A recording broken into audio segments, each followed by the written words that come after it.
It's called a therapeutic community for adolescents, and there was a whole movement of therapeutic communities throughout Europe and America at the time.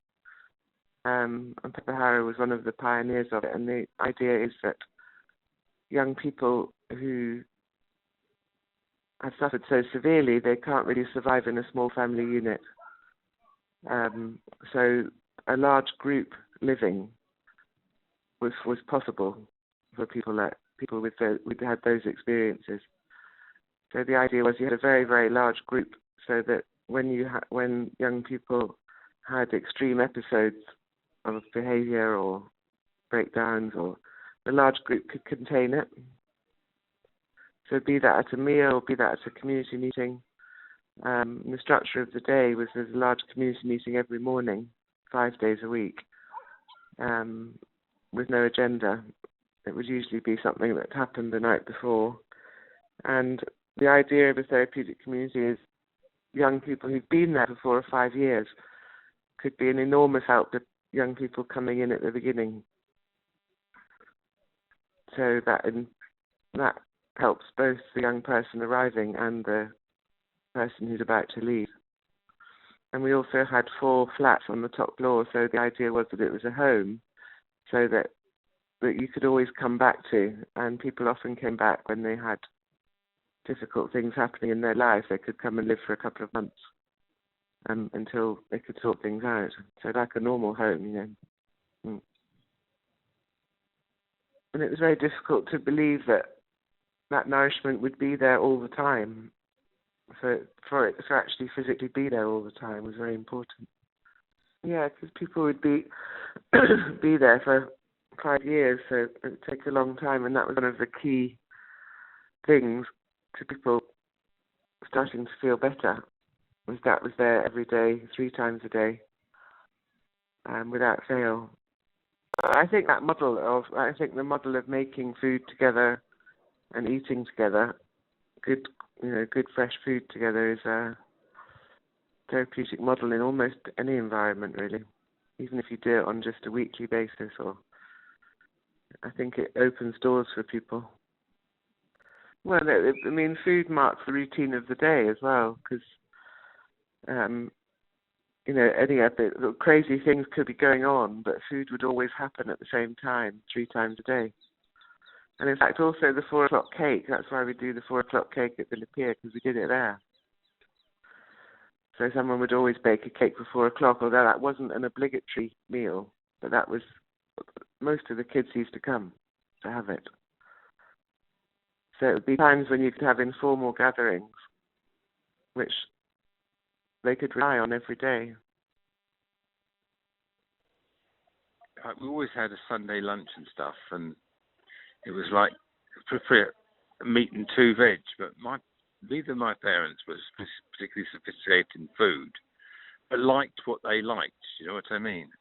So obviously at home there was, I didn't even experience pasta, for example, till I was about 8 or 10 years old. And then when pasta sort of arrived in our family, then it became quite common, like quite a usual food. There was a primary school. There was an orphanage attached to the school. The nuns ran as well, and of course they were on free school meals as well. Any kid that was in the orphanage would pay. And then, the nuns were very sort of. If they thought you were a poor family, they'd be much harsher on you. Much more kind of, they favoured the richer families. But the reason I ever went to college was because it was my ticket out of suburbia. It was my ticket out of the world I was living in to somewhere else that I wanted to be. I didn't know where that was. And I thought, well, if I can cook and I'm a chef, then I can go and work anywhere I want to. If I understand that world. That's the reason I went to become a chef. Not only because I was sort of interested in food, the whole thing, but as a path to get away from where I was. Yeah, it's very rewarding working with people with food. Because when I was in the probation service, they'd come along there and they could choose a project to do. part of their, they could change if they wanted to. So we had a woodwork shop going, and we had some kids who were like, taking and driving away merchants, fascinated by cars and motors. There was a banger racing project. They could go and learn about mechanics and make a banger car, and then there was the kitchen, and they could do other things if they really wanted to. But and some really did warm to wanting to kind of cook food, to be part of the food project, to cook for the others and learn how to do things, and a genuine interest in it. Yeah, it's quite interesting. Some saw it as very much a vocation, an interest that probably led to a vocation. It's quite nice, really.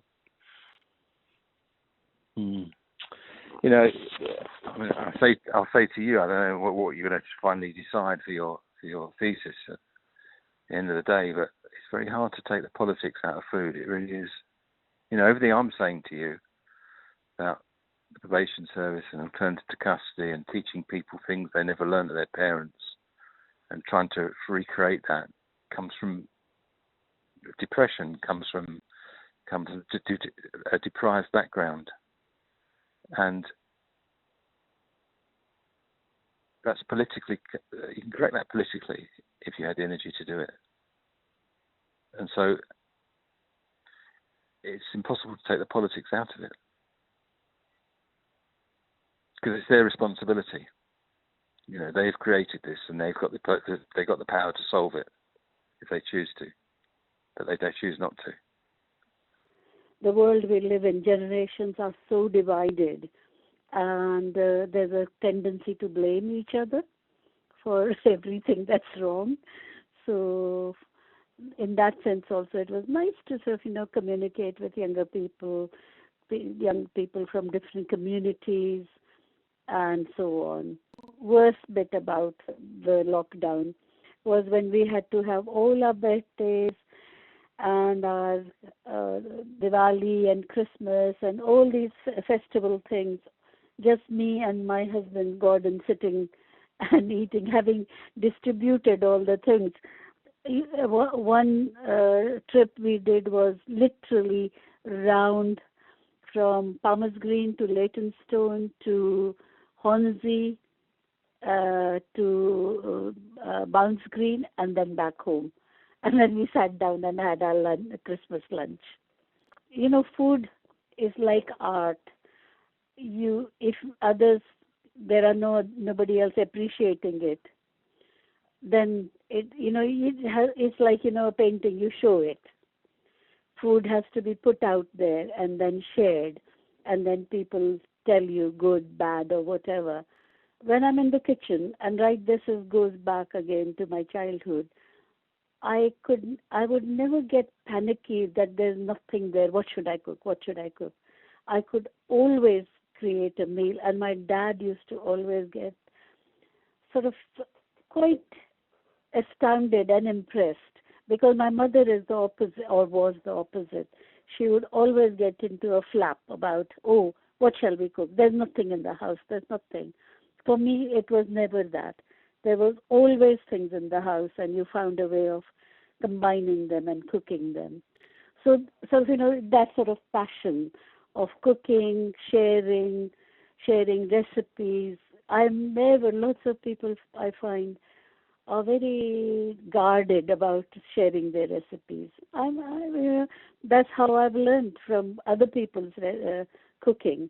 So why shouldn't others take my recipes and try them out and so on? So cooking, sharing, eating together, enjoying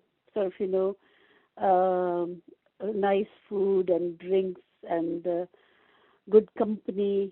And food adds to all that, I think. The food makes people seem to coalesce around food better somehow, unless, of course, there's a political meeting or something like that with a very fixed agenda of some sort.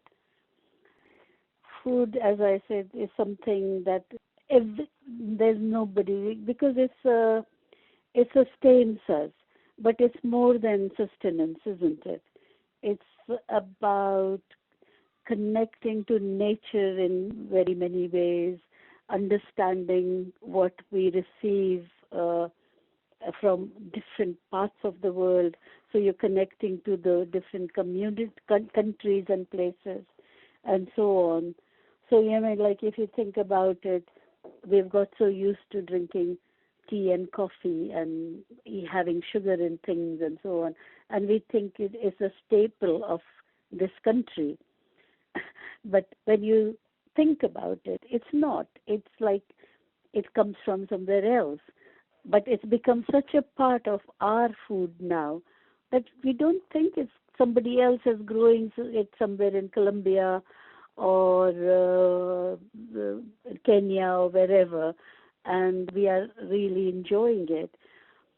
So, but when that dawns on people, it takes another dimension as well in terms of connections of food, sustainability of us, others and ourselves, people who grow it. We become much more conscious if we know about these things or want to know about these things.